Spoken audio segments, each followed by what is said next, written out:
જય શ્રી કૃષ્ણ. અમે આજે પુરુષોત્તમ યોગ ના બધા શ્લોકો બોલવાના છીએ. વસુદેવસુતં દેવં કંસચારુણમર્દનમ દેવકી પરમાનંદમ કૃષ્ણ વંદે જગદ્ગુરું શ્રી કૃષ્ણ વંદે જગદ્ગુરું. ઓમ શ્રી પરમાત્મને નમઃ. શ્રીમદ્ભગવદ્ ગીતા અથ પંચદશોऽધ્યાયः. શ્રી ભગવાનુવાચ ऊर्ध्वमूलमधःशाखम् अस्वस्थं प्राहुरव्ययम् छन्दांसि यस्य पर्णानि यस्तौ वेद स वेदवित्. अधश्वधं प्रसृतास्तु शाखा गुणा प्रवृद्धा विषयप्रवालाः. अधश्वमूलानि सन्ततानि कर्मानुबन्धीनि मनुष्यलोके. न रूपमस्य तथोपलभ्यते नान्तो न चादिर्न च सम्प्रतिष्ठा.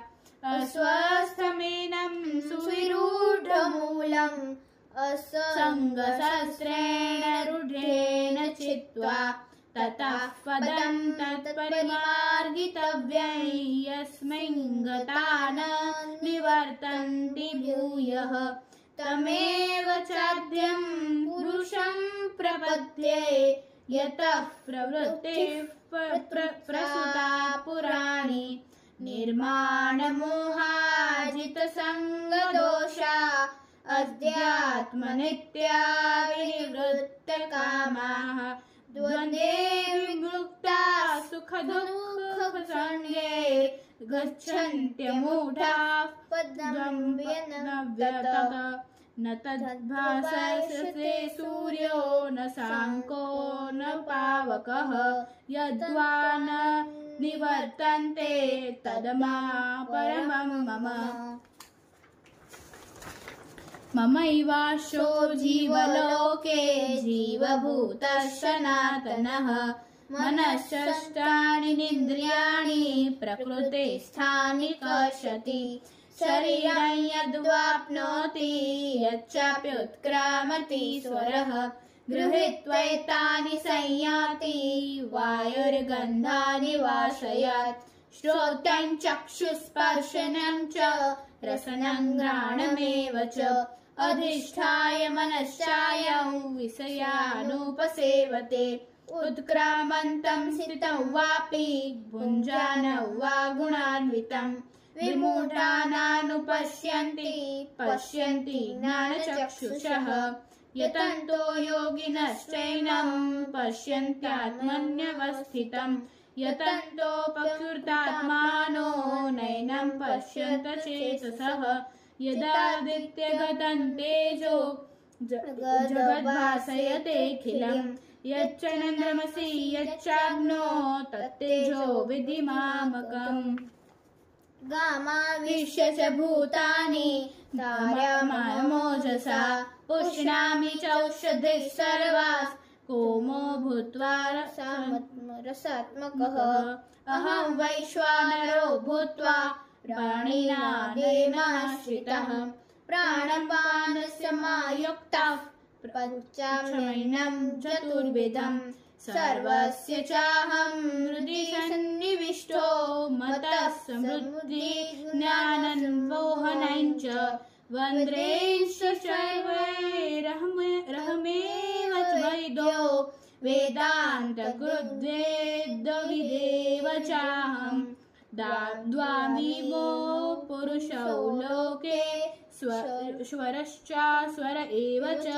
स्वरश्च सर्वाणि भूतानि कूटस्थोऽस्वर एव उच्यते. उत्तम परमात्मकुदाहतः यो लोकत्रयमाविश्य बिभर्वय ईश्वरः.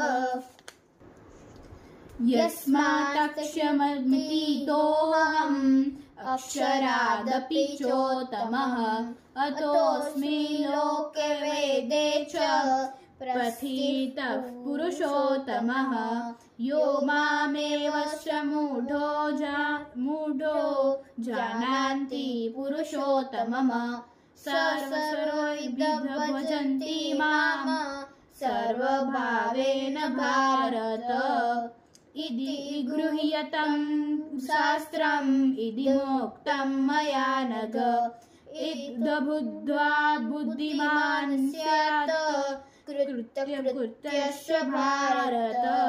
ॐ तत्सदिति श्रीमद्भगवद्गीता उपनिषत्सु ॐ तत्सदिति श्रीमद्भगवद्गीतासु उपनिषत्सु ब्रह्मविद्यायां योगशास्त्रे श्रीकृष्ण अर्जुन संवादे पुरुषोत्तम योगो नाम पंचदशोऽध्यायः। ॐ श्रीकृष्णार्पणमस्तु। हरये नमः हरये नमः हरये नमः।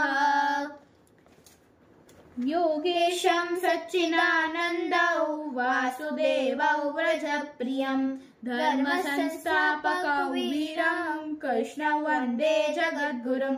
श्रीकृष्ण वन्दे जगद्गुरुम्। अस्तु।